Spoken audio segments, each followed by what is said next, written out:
देखिए छात्रों, आज हम 12वीं कक्षा का दूसरा गद्य पाठ निराला भाई को देखने वाले हैं। इसकी लेखिका का नाम महादेवी वर्मा है। महादेवी वर्मा का संक्षेप में परिचय हम देखेंगे। श्रीमती महादेवी वर्मा जी का जन्म 26 मार्च 1907 को उत्तर प्रदेश के फर्रुखाबाद में हुआ। हिंदी साहित्य जगत में आप चर्चित एवं प्रतिभाशाली कवयित्री के रूप में प्रतिष्ठित है। आप जितनी सिद्धहस्त कवयित्री के रूप में चर्चित है, उतनी ही सफल गद्यकार के रूप में भी विख्यात है। आप छायावादी युग की प्रमुख स्तंभ है। आपके लिखे रेखाचित्र काव्य सौंदर्य की अनुभूति तो कराते ही है, साथ ही साथ सामाजिक स्थितियों पर चोट भी कराते हैं। इसलिए वे काव्यात्मक रेखाचित्र हमारे मन पर अमीट छाप प्रभाव अंकित कर जाते हैं। कवि निराला ने आपको हिंदी के विशाल मंदिर की सरस्वती कहा है, तो हिंदी के कुछ आलोचक ने आधुनिक मेरा उपाधि से संबोधित किया है। आपका निधन 1987 में हुआ। संक्षेप में हम महादेवी वर्मा के बारे में इतना तो जान गए हैं कि यह महादेवी वर्मा जो है वह छायावाद की एक प्रमुख कवयित्री है। उन्हें आधुनिक युग की मीरा के रूप में भी जाना जाता है।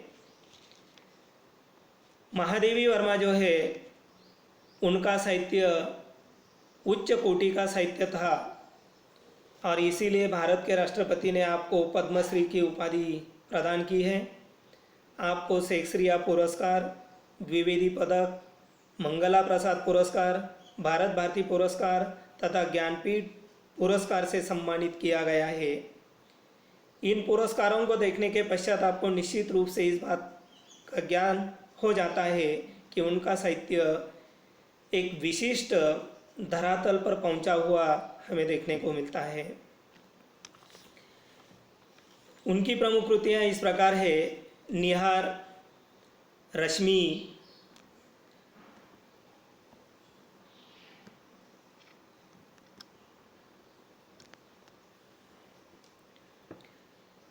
निर्जा, दीपशिखा, संध्यगीत, यामा, कविता संग्रह, अतीत के चलचित्र, स्मृति की रेखाएं, मेरा परिवार, रेखाचित्र, श्रृंखला की कड़िया, साहित्यकार की आस्था, यह निबंध संग्रह है आदि। विधा परिचय। आधुनिक हिंदी गद्य साहित्य में संस्मरण विधा अपना विशिष्ट स्थान रखती है। हमारे जीवन में आए किसी व्यक्ति के स्वाभाविक गुणों से अथवा उसके साथ घटित प्रसंगों से हम प्रभावित हो जाते हैं। उन प्रसंगों को शब्दांकित करने की इच्छा होती है। स्मृति के आधार पर उस व्यक्ति के संबंध में लिखित लेख या ग्रंथ को संस्मरण साहित्य कहते हैं।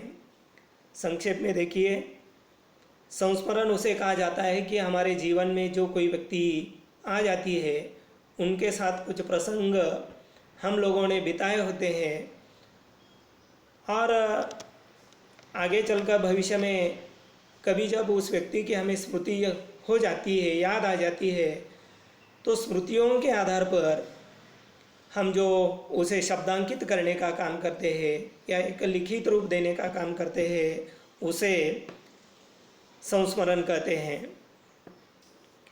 पाठ परिचय। निराला हिंदी साहित्य में छायावादी कवि और क्रांतिकारी व्यक्ति के रूप में जाने जाते हैं।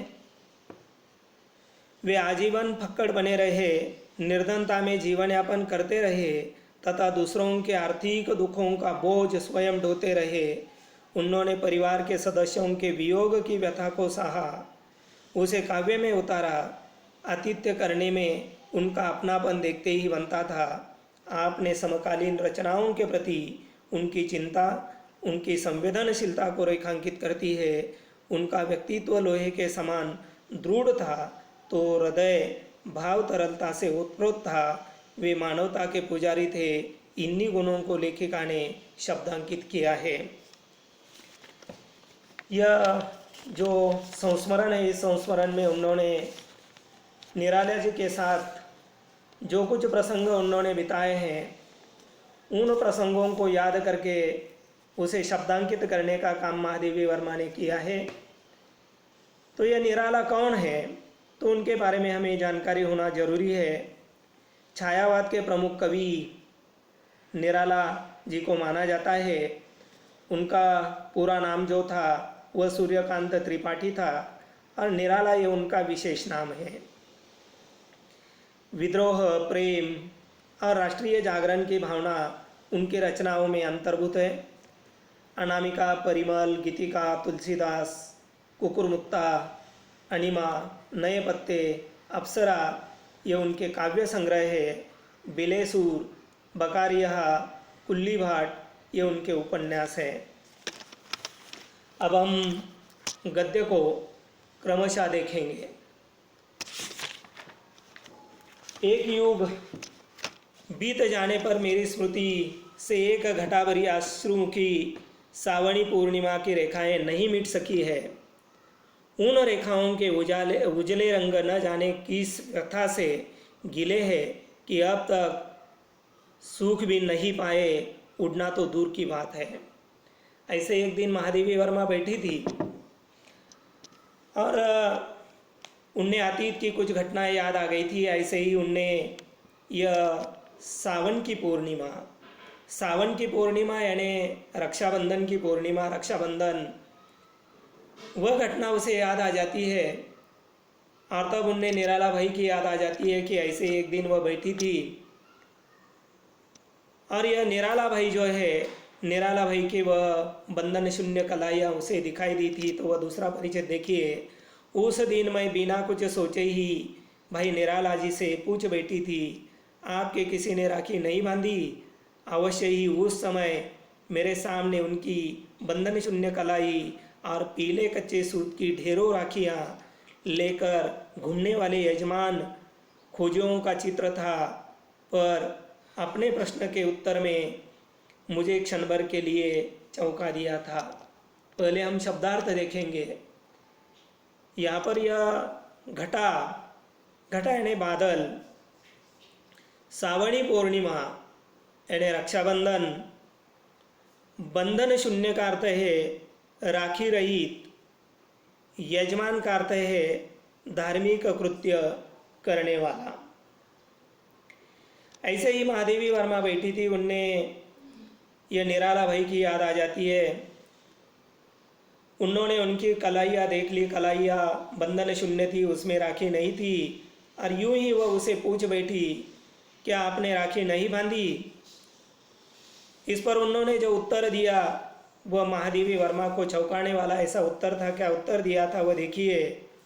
कौन बहन हम जैसे भुक्कड़ को भाई बनावेगी? मैं उत्तर देने वाले के एकाकी जीवन की व्यथा थी या चुनौती, यह कहना कठिन है, पर जान पड़ता है कि किसी अव्यक्त चुनौती के आभास ने ही मुझे उस हाथ के अभिषेक की प्रेरणा दी जिसे दिव्य वर्णगंध मधु वाले गीत सुमनों से भारती की अर्चना भी की है और बर्तन मांजने, पानी भरने जैसी कठिन श्रम साधना से उत्पन्न स्वेद बिंदुओं से मिट्टी का श्रृंगार भी किया है। सबसे पहले हमें यह भी देखना जरूरी है, यह निराला जो है उनका पूरा जीवन अभाव में बीता है। उनकी पत्नी भी जल्दी ही गुजर गई थी और पूरा जीवन संघर्षमय ऐसा उनका रहा है। जब महादेवी वर्मा ने उनसे पूछा था कि आपने राखी नहीं बांधी, इस पर उन्होंने कहा, क्या बहन आप मुझे राखी बांधोगी? आप मुझे अपना भाई मानोगी? और तब महादेवी वर्मा कहती है कि उन्होंने निराला भाई के साथ भाई का रिश्ता जोड़ दिया और उनकी कलाइयों में राखी उन्होंने बांध दी थी। आगे चलकर वही जो हाथ, जिन हाथों ने उन्होंने ये भारत माता जो है उनकी उन्होंने अर्चना की है, पूजा की है, इतना ही नहीं जीवन भर उन्होंने कड़े परिश्रम उन्होंने उठाए हैं। कई बार उन्होंने बर्तन मांजने का काम उन्होंने किया है, पानी भरने का काम उन्होंने किया है, कठिन श्रम साधना उन्होंने की है। कई बार वे पसीने से तरबतर हो गए हैं। स्वेद यानी पसीना, फिर आगे देखिए, दिन रात के पगों से वर्षों की सीमा पार करने वाले अतीत ने आग के अक्षरों में आंसू के रंग भर भर कर ऐसी अनेक चित्र कथाएं आंक डाली है, जितनी इस महान कवि और असाधारण मानव के जीवन की मार्मिक झांकी मिल सकती है, पर उन सबको संभाल सके ऐसा एक चित्राधार पा लेना सहज नहीं।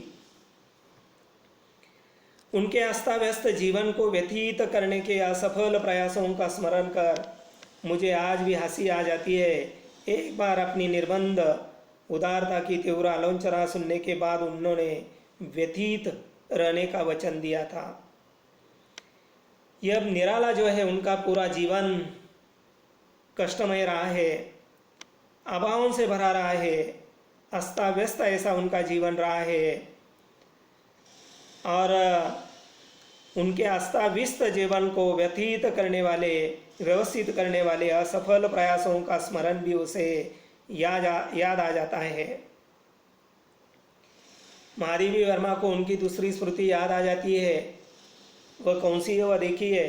संयोग से तभी उनने कहीं से 300 रुपये मिल गए। वही पूंजी मेरे सामने जमा करके उन्होंने मुझे अपने खर्चे का बजट बना देने का आदेश दिया।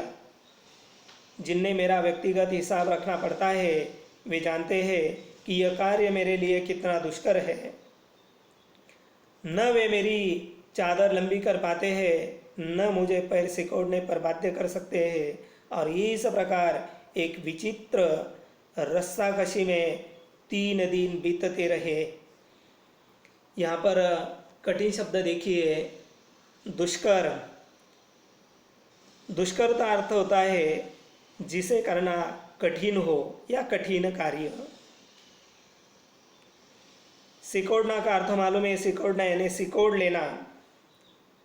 और रस्साकशी, रस्साकशी का अर्थ है खींचातानी। एक बार निराला भाई को कहीं से 300 रुपये मिल गए थे और उन पैसों को लेकर वे महादेवी वर्मा के पास गए और महादेवी वर्मा को उन्होंने उनका बजट बनाने के लिए उन्होंने कहा। लेकिन महादेवी वर्मा कहती है कि बजट बनाने का काम बहुत ही कठिन ऐसा काम था, और लेकिन फिर भी उन्होंने ये बजट बनाने का उन्होंने उसे हाँ कह दिया था। आगे देखिए, पर यदि अनुत्तीर्ण परीक्षार्थियों की प्रतियोगिता हो तो 100 में से 10 अंक पाने वाला भी अपने आप को 0 पाने वाले से श्रेष्ठ मानेगा। जिस प्रकार अनुत्तीर्ण विद्यार्थियों की कोई प्रतियोगिता हो जाती है और उस प्रतियोगिता में 10 अंक पाने वाला भी अपने आप को 0 अंक पाने वाले से श्रेष्ठ समझने लगता है, उसी प्रकार महादेवी वर्मा जो है उन्होंने कभी स्वयं का अर्थ बजट नहीं बनाया था, लेकिन अब उन्होंने उसका अर्थ बजट बनाया था। इस बात की उन्हें भी खुशी थी। अस्तु, नमक से लेकर नापित तक और चप्पल से लेकर मकान के किराए तक का जो अनुमान पात्र मैंने बनाया, वह जब निराला जी को पसंद आ गया तब पहली बार मुझे अपने अर्थशास्त्र के ज्ञान पर गर्व हुआ, पर दूसरे ही दिन से मेरे गर्व की व्यर्थता सिद्ध होने लगी। वे सवेरे ही पहुँचे। 50 रुपये चाहिए। किसी विद्यार्थी का परीक्षा शुल्क जमा करना है, अन्यथा वह परीक्षा में नहीं बैठ सकेगा। संध्या होते होते किसी साहित्यिक मित्र को 60 रुपये देने की आवश्यकता पड़ गई। दूसरे दिन लखनऊ के किसी तांगे वाले की माँ को 40 रुपये का मनी ऑर्डर करना पड़ा। दोपहर को किसी दिवंगत मित्र की भतीजी के विवाह के लिए 100 देना अनिवार्य हो गया। सारांश यह कि तीसरे दिन उनका जमा किया हुआ रुपया समाप्त हो गया और तब उनके व्यवस्थापक के नाते यह दान खाता मेरे हिस्से आ पड़ा। यहाँ पर कठिन शब्द देखिए, नापित। नापित का अर्थ है नाई। बाकी तो यहाँ पर कोई कठिन शब्द नहीं है। यह पहले तो आप लोगों ने देख लिया है, निराला भाई का जीवन आभाओं से भरा हुआ है। हमेशा उनने कठिन परिश्रम उठाने पड़े हैं और उदारता उनमें तो कूट कूट कर भरी हुई थी। 300 रुपये उन्होंने महादेवी वर्मा के पास दिए हैं। उन्होंने उनका बजट बनवाने के लिए उन्होंने कहा है, लेकिन दूसरे ही दिन वे महादेवी वर्मा के पास पहुंच जाते हैं और उन्होंने कहा कि किसी विद्यार्थी की परीक्षा शुल्क जमा करनी है और इसीलिए 50 रुपये चाहिए। वे 50 रुपये लेकर चले जाते हैं और उस विद्यार्थी को देते हैं। फिर संध्या के समय वे आ जाते हैं। किसी साहित्यिक मित्र को 60 रुपये देने की आवश्यकता उन्हें पड़ गई थी। फिर 60 रुपये ले जाते हैं, उसे देते हैं। दूसरे दिन किसी लखनऊ के किसी तांगे वाले की माँ को 40 रुपये का मनी ऑर्डर उन्हें देना था। 40 रुपये लेकर जाते हैं, उस तांगे वाले को दे देते हैं। फिर दोपहर के समय आ जाते हैं। उनके दिवंगत मित्र की भतीजी के विवाह के लिए उन्हें 100 रुपये देना अनिवार्य हो गया था और 100 रुपये लेकर वे चले जाते हैं और उसे दे देते हैं। इस प्रकार तीसरे दिन तक उनके 300 रुपये समाप्त हो गए। एक सप्ताह में मैंने समझ लिया कि यदि ऐसे ऑर्डरदानी को न रोका जावे तो यह मुझे भी अपनी स्थिति में पहुंचा कर दम लेंगे। तब से फिर कभी उनका बजट बनाने का दुस्साहस मैंने नहीं किया है। पहले कठिन शब्द देखिए, औढरदानी। औढरदानी का अर्थ होता है उदारता पूर्वक दान करने वाला। यह निराला भाई जो है, उनके पास जो भी है, वे जो भी उनके पास मांगने वाले आ जाते हैं उन्हें वह दे देते हैं। ये उदारता उनकर कूट कूट कर भरी हुई है। महादेवी वर्मा ने समझ लिया है कि अगर ऐसे उदारता पूर्वक दान करने वाले औढरदानी को न रोका जाए तो मुझे भी या मेरी भी हालात उनके जैसी होने में समय नहीं लगेगा।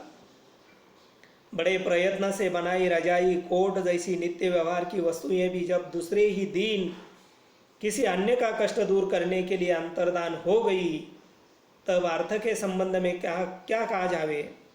जो साधन मात्र है वह संध्या भी मेरी स्मृति में विशेष महत्व रखती है। जब श्रद्धेय मैथिली शरण गुप्त जी निराला जी का आतिथ्य करने गए थे। कठिन शब्द पहले देखिए, यहाँ पर अंतर्धान का अर्थ होता है अदृश्य। अंतर्धान होना, अदृश्य होना। यहाँ अर्थ का अर्थ है पैसा। अब देखिए, बड़े प्रयत्न से निराला भाई जी के लिए या उन्होंने रजाई, कोट जैसी नित्य व्यवहार की वस्तुएं उन्होंने बनवाई थी, लेकिन दूसरे ही दिन उनके पास कोई आया था और उनका कष्ट दूर करने के लिए वे सारी वस्तुएं अदृश्य हो गई हैं। यानी उन्होंने अपने लिए बनाई हुई रजाई, अपना कोट उन्होंने दूसरों के लिए दे डाला है। जरा भी इन चीज़ों के प्रति उनके मन में मोह नहीं है। अब अर्थ के संबंध में क्या कहे, पैसों के संबंध में क्या कहे। पैसों को तो वे सिर्फ साधन मान लेते हैं। ऐसे ही एक दिन यह मैथिली शरण गुप्त जो है, वे उनके यहाँ अतिथि के रूप में गए थे। आपकी भारतीय संस्कृति में आपको मालूम है कि अतिथि को कितना महत्व दिया जाता है। अतिथि देवो भव के रूप में माना जाता है। तो यह मैथिली शरण गुप्त उनके यहाँ गए थे। तो आगे देखिए, बगल में गुप्त जी के बिछोने का बंडल दबाए दिया सलाई के क्षण प्रकाश क्षीण अंधकार में तंग सीढ़ियों का मार्ग दिखाते हुए निराला जी हमें उस कक्ष में ले गए जो उनकी कठोर साहित्य साधना का मूक साक्षी रहा है। इसमें कठिन शब्द एक ही है, दिया सलाई। मेरे ख्याल से इसका अर्थ सबको मालूम होगा। वैसे तो हर दिन हम इसे उपयोग में लाते हैं, दिया सलाई यानी आग काढ़ी। अब यह महादेवी वर्मा कहती है कि मैथिली शरण गुप्त जो है वह उनके यहाँ गए हैं। अब जहाँ पर वे यह साहित्य सृजन करने का काम, कविता लिखने का काम करते थे, वह जो उनका कमरा है, वह कमरा देखिए कैसा है। पहले आपने देख लिया है उनका जीवन पूरी तरह से अभावों से भरा हुआ है। अभाव ही अभाव उनके जीवन में, हर चीज को लेकर उनके पास अभाव है। उदार नीति को उन्होंने अपनाया था। आतिथ्य सत्कार करने में वह कोई कमी नहीं रखना चाहते हैं। और उन्होंने बिछोने का बंडल अपने बगल में दबा लिया। दिया सलाई के प्रकाश में, दिया सलाई का प्रकाश कितना होता है आपका मालूम है कि उस प्रकाश में वे तंग सीढ़ियों से मार्ग दिखाते हुए जहाँ पर वे साहित्य सृजन करने का काम करते थे उस कक्ष में उसे ले गए हैं। आले पर कपड़े की आधी जली बत्ती से भरा तेल से खाली मिट्टी का दिया मानो अपने नाम की सार्थकता के लिए जल उठने का प्रयास कर रहा था। जो दीवार है उस दीवार में यह आला यानी कपड़ा रखने के लिए या कोई चीज़ें रखने के लिए, वस्तुएं रखने के लिए बनाई हुई जो जगह होती है उसके लिए आला कहा जाता है। आले पर उन्होंने यानी आले पर कपड़े की आधी जली बत्ती से यह मिट्टी के तेल का दिया वहाँ पर था। और वहाँ पर वह दिया उन्होंने जलाया था, लेकिन वह भी सीप जलने का नाम ले रहा था। वह आलोक रहित सुख सुविधा शून्य घर गृह स्वामी के विशाल आकार और उससे भी विशालतर आत्मीयता से भरा हुआ था। अपने संबंध में बेसूद निराला जी अपने अतिथि की सुविधा के लिए सतर्क प्रहरी है। अतिथि की सुविधा का विचार कर वे नया घड़ा खरीद कर गंगा जल ले आए और धोती चादर जो कुछ घर में मिल सका सब तख्त पर बिछाकर उनने प्रतिष्ठित किया। कठिन शब्द देखिए, आलोक रहित। आलोक रहित का अर्थ होता है प्रकाश रहित। प्रहरी, प्रहरी का अर्थ है द्वारपाल। और यहाँ वे उस कक्ष में जाते हैं जहाँ वे कविता लिखने का काम, साहित्य सृजन करने का काम या साहित्य निर्मिति का काम जहाँ पर वे करते थे, जहाँ बैठा करते थे, वह प्रकाश रहित उनका कमरा था। वहाँ पर कोई सुख सुविधा नहीं थी। आज हम पाते हैं घर में हर प्रकार की सुख सुविधा होती है, लेकिन उनके पास सुख सुविधा के कोई भी साधन उनके पास नहीं थे। और ऐसे साधनों के प्रति उनके मन में कभी मोह भी नहीं था। लेकिन उनके यहाँ अतिथि आया है, अतिथि के प्रति उनके मन में बहुत ही दिलचस्पी थी, बहुत ही आदर की भावना थी। वे इसी आदर की भावना के कारण आतिथ्य करने के लिए द्वारपाल की तरह सतर्क थे।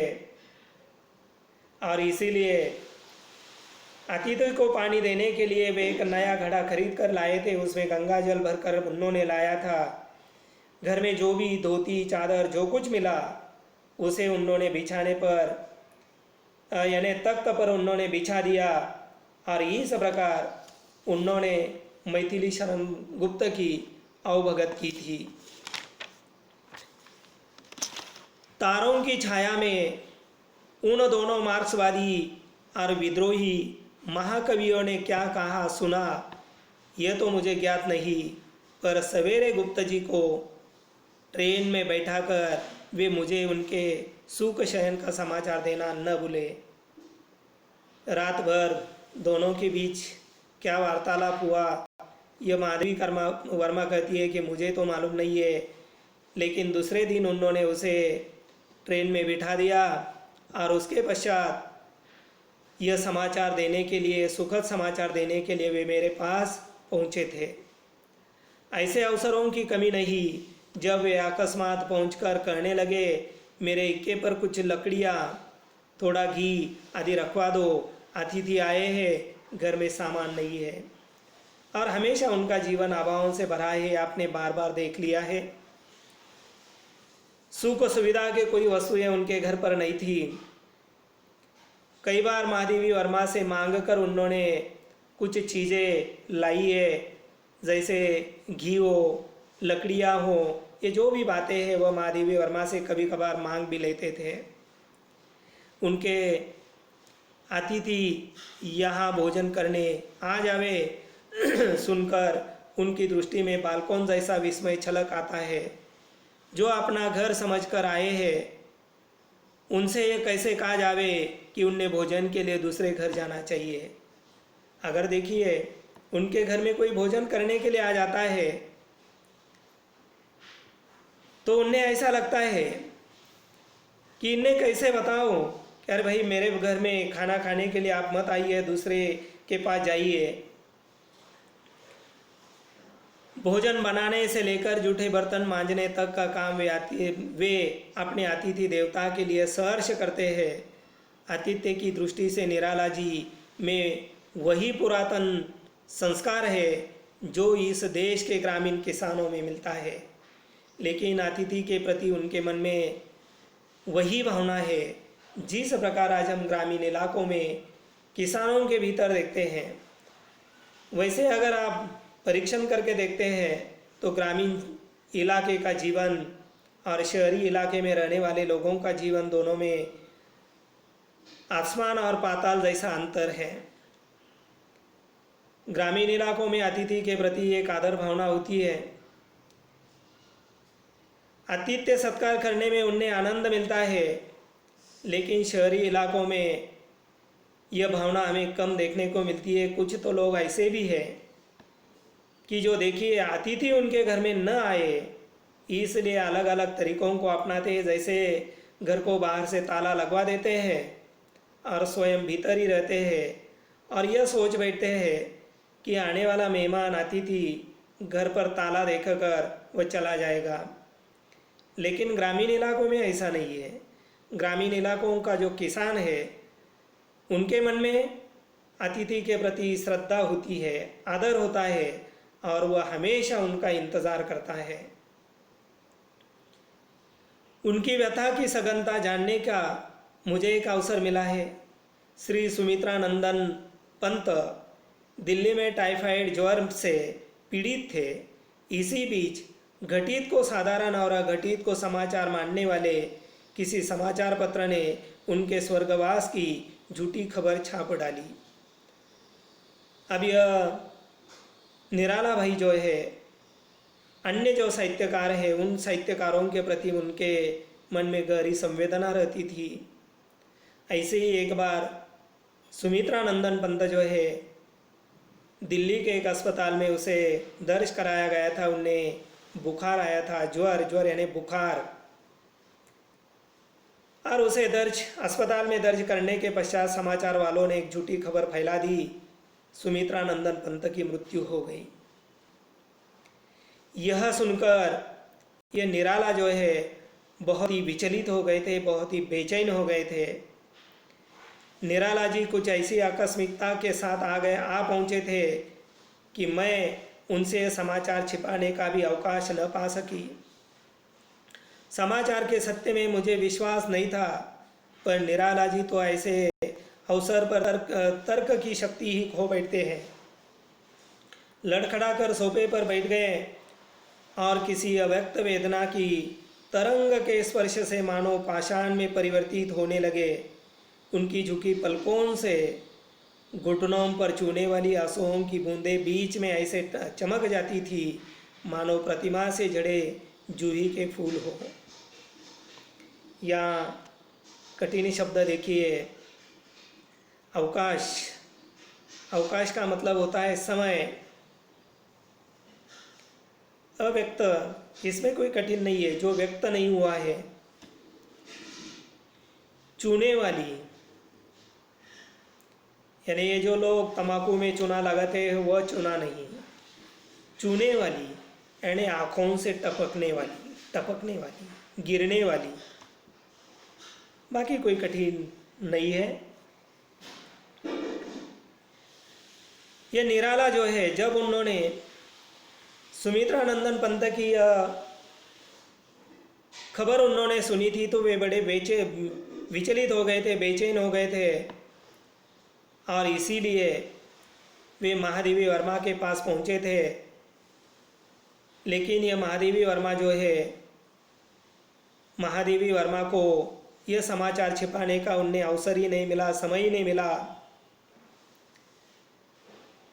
और यह किसी की यानी किसी भी साहित्यकार के साथ अगर इस प्रकार की कोई आपत्ति आ जाती है, कोई संकट आ जाता है, या कोई दुखद समाचार वे सुनते हैं, तो वे बड़े विचलित हो जाते हैं, अपनी तर्क शक्ति ही खो बैठते हैं। और तब महादेवी वर्मा ने देख लिया था कि उनने सबसे ज़्यादा सुमित्रानंदन पंत की इस खबर का सदमा हुआ था, जिसके कारण उनकी आँखों से आंसू टपक रहा था, गिर रहा था। यह आंसू इस प्रकार गिर रहा था जिस प्रकार कोई प्रतिमा होती है, उस प्रतिमा पर जो फूल होते हैं वह फूल झड़ जाते हैं, नीचे गिर जाते हैं, उसी प्रकार यह आंसू टपक रहा था। स्वयं अस्थिर होने पर भी मुझे निराला जी को सांत्वना देने के लिए स्थिर होना पड़ा। यह सुनकर कि मैंने ठीक समाचार जानने के लिए तार दिया है, वे व्यथित प्रतीक्षा की मुद्रा में तब तक बैठे रहे जब तक रात में मेरा फाटक बंद होने का समय न आ गया। यह सुमित्रानंदन पंत का यह समाचार सुनकर बड़े व्यथित थे, इसलिए महादेवी वर्मा के पास गए थे। महादेवी वर्मा कहती है कि मैं उन्हें सांत्वना दे रही थी, और सांत्वना देने के लिए मैंने उनसे कहा कि देखिए मैंने तार भेज दिया है, जल्दी उसका उत्तर आ जाएगा। निश्चित रूप से सुमित्रानंदन पंत के साथ ऐसा कुछ भी नहीं हुआ होगा। और जब रात का समय हो गया, फाटक बंद करने का समय आ गया, तो वे वहाँ से उठ जाते हैं। ठीक है, यहाँ तक हम रुकते हैं, बाकी अगली तासिका में हम देखेंगे।